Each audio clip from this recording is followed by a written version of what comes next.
The College of Commissioners has taken office now since 100 days. And while we were preparing this meeting here this morning, I thought about the situation, how it was 100 days ago.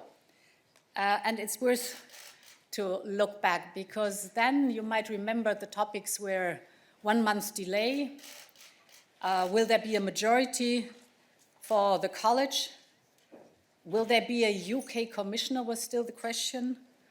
Climate neutrality 2050, isn't that completely over-ambitious? And Council will never agree to that. When I started 100 days ago, there were many, many different questions and many difficult issues on the agenda, but the EU-Turkey statement was not under question. And in all my speeches, I said that migration will stay with us, migration will not go away, and that we need to find sustainable solutions. And today we are in the middle of a deep dilemma. The events at the Greek-Turkish border clearly point to a politically motivated pressure on the EU's external border. The migrants that have been brought to the border are in a situation where they need help, and Greece needs help too. And this is one of the topics I have discussed with Prime Minister Mitsotakis over and over, and I will discuss today with President Erdoğan. So not just the long-term relationship with Turkey, but also this very acute situation. Finding a solution to this situation will require relieving the pressure that is put on the border and ensuring that the individual right to ask for asylum is respected. And it will require supporting both Greece and Turkey to deal with the pressure they are under. And this is why I'm in constant contact with the Greek Prime Minister Mitsotakis, and I'm meeting President Erdoğan tonight together with the President of the Council, Charles Michel, to discuss all these topics. On top of all this, we have a situation on the Greek islands, in the refugee camps, that was already over the limit, and now more people are arriving, and of course further support is needed. The 350 million euros provided by the European Union immediately are a first step to improve the situation on the islands. Another 350 million euros will follow. But it is urgent to relieve the pressure on the island by bringing people to the mainland of the continent too. And I think it is very urgent to care for the unattended minors on these Greek islands. I'm very concerned about their situation. They are the most vulnerable. It's urgent to get them away from the islands and to find a safer place for them. This is why last week, together with the Prime Minister Mitsotakis, I asked the member states to help right now. Of course, there will be a long-term help needed, but to help right now with the unattended minors on the Greek islands. And thankfully, we got positive replies already, for example, from France, from Portugal, from Luxembourg, from Finland, from Germany. So they will step in the acute situation and take on unattended minors to their countries, to the member states, but of course further help over time is needed. And humanitarian support for the refugees in Syria is needed too. As a start, the European Union immediately mobilized an additional 60 million euros, but more is to be done. To those who have questions over the last days, the European capacities, I say very clearly that we are much better prepared in the European Union today compared to 2015. This is why we are able to send all this help to Greece at the moment being. But we're still not prepared enough. Within these first 100 days, Vice President Skinas and Commissioner Ylva Johansson consulted all the 27 member states to find common ground for migration. And we will put forward our new European Migration Pact right after Easter. We're almost done with it now. We're going in depth now in the preliminary consultations, and then after Easter we'll put it forward. Another acute situation that we are faced with is the spread of coronavirus. We are, of course, following closely the developments in Italy with the government, where the government has announced new measures to contain the spread of the virus. We have, as you know, within the Commission, a corona response team that is working with the member states on the known issues. That is preparedness, that is risk assessment, the coordination of measures, the funding of research and on diagnostics, on treatment, on vaccines, the joint procurement, for example, for the protective gear. The spread of the virus has a vast impact on people's lives, but it also has a vast impact on our economy. We are looking into everything that we can do to help to address the impacts on the economy.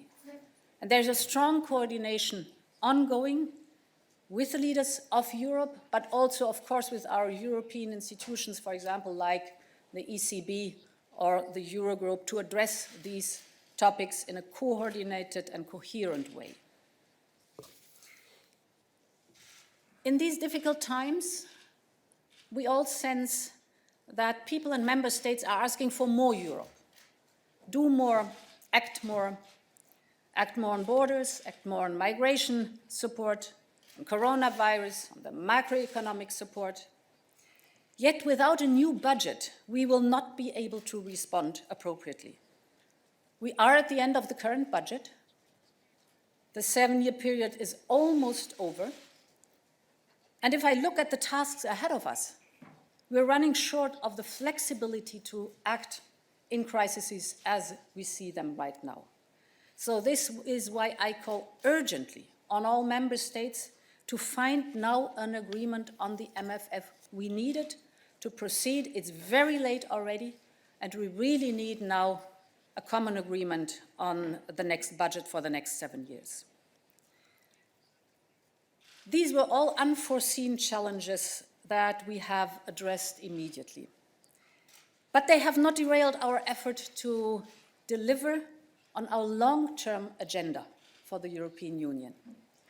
And I remember our first days in office. At that time, there was still a lot of skepticism about the European Green Deal and the goal to be climate neutral in 2050. Today, it's no longer the question if there will be a European Green Deal, or whether the European Union will become climate neutral. But the question is how. How are we proceeding? And how far-reaching will the transition be? Today, the European Green Deal is known to everybody. We're working steadily on the transition, like things as the Just Transition Mechanism or the climate law that has just been put forward, but many other steps to follow over the next weeks and months.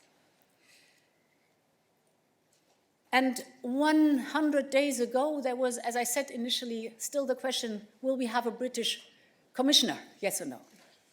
Well, today, we know that we've signed the withdrawal agreement. 100 days later, we are rapidly and in unity have adopted a comprehensive mandate for the negotiations, and we held already the first round on the negotiations with the United Kingdom. We know what each side is standing for now, and will negotiate for now. We will accompany the implementation of the withdrawal agreement very thoroughly. This is necessary. We are ready to negotiate a very ambitious and comprehensive new partnership with the United Kingdom. We will make as much as we can, but the truth is also that our partnership will be different as it was before.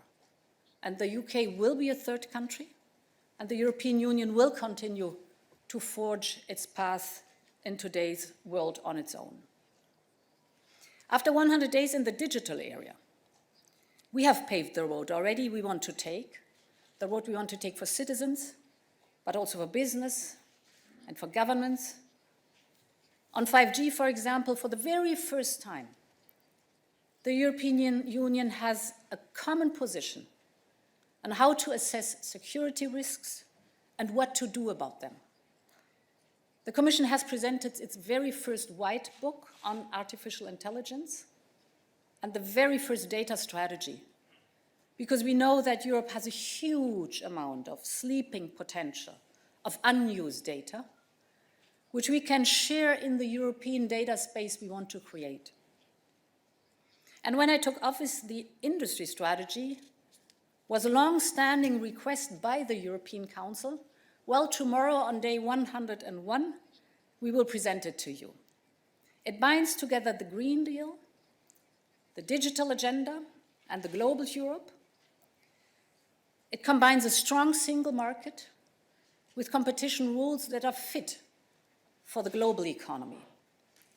With the industry strategy, we will sharpen our defensive instruments globally, and at the same time, we will take strong action to tear down the barriers within the single market, because thus it will enable business to use the full scale of the whole single market, and at the same time, we're not naive about the global competition, and we're not naive at the sometimes unfair competition we're facing. And in day 102, so 2 days from today, we will propose a circular economy action plan. This should enable us to break away with the old model that consisted of taking too much from the environment, from the planet, from nature, to consume and then waste, throw away. But we want to go into a circular economy that is setting up a full circle of recycling, of not taking more from the planet, but giving back to the planet what we take away, in a completely new model to approach our economy. Soon after we took office, the enlargement process was in a deadlock. People in the Western Balkans were disappointed and we were losing faith in the European Union. Now there is a new perspective, also thanks to our balanced proposal, the new methodology, which makes the enlargement process more speedy, more reliable, and more credible. And our efforts to help Albania reconstruct after the devastating earthquake have gone a long way to restore faith and to restore trust in the European Union. I'm very often asked about what does it mean to be geopolitical? Well, whatever I've explained right now means being geopolitical. And being geopolitical also means going to Africa with the largest ever delegation we ever had to a college-to-college meeting. This is a real change of mindset. We're working with Africa on a positive agenda that is looking beyond development and beyond security. We're working on climate change. We're working on environment, the digital transformation, skills and job, and many more things we've been discussing with the African Union when we was in Addis Ababa. We had Executive Vice President Frans Timmermans visiting South Africa to discuss green topics. And we have had Executive Vice President Margrethe Vestager discussing the digital agenda in Nairobi. This is a new way to working with Africa. And the HRVP Joseph Borrell and Commissioner Jutta Urpilainen will present to you our new strategy with Africa in a few moments. So over the past 100 days, our direction of travel has changed fundamentally. We have spelled out a real political vision for Europe and a clear roadmap how to get there. Europe is faced with a huge transition. It's the twin transition of the digital and the green transition. And Europe needs to ensure its sovereignty in a complex and geopolitical environment. It was important to grasp the key underlying driving factors for change in order to spell out this vision for the next 30 years we do have together in Europe. We have done so. We have developed a positive agenda for Europe, being the first climate-neutral continent, first continent with a data strategy to grasp the industrial data wave, and as of tomorrow, to have a renewed industrial strategy and a real vision for Europe's economic and industrial power. This all couldn't have been done without a fantastic team of commissioners and vice presidents that are very dedicated, each and every one in their fields, in their files, and I want to thank them for their dedicated work from this point on. These 100 days were amazing with them, a great team, and I'm happy to answer your questions.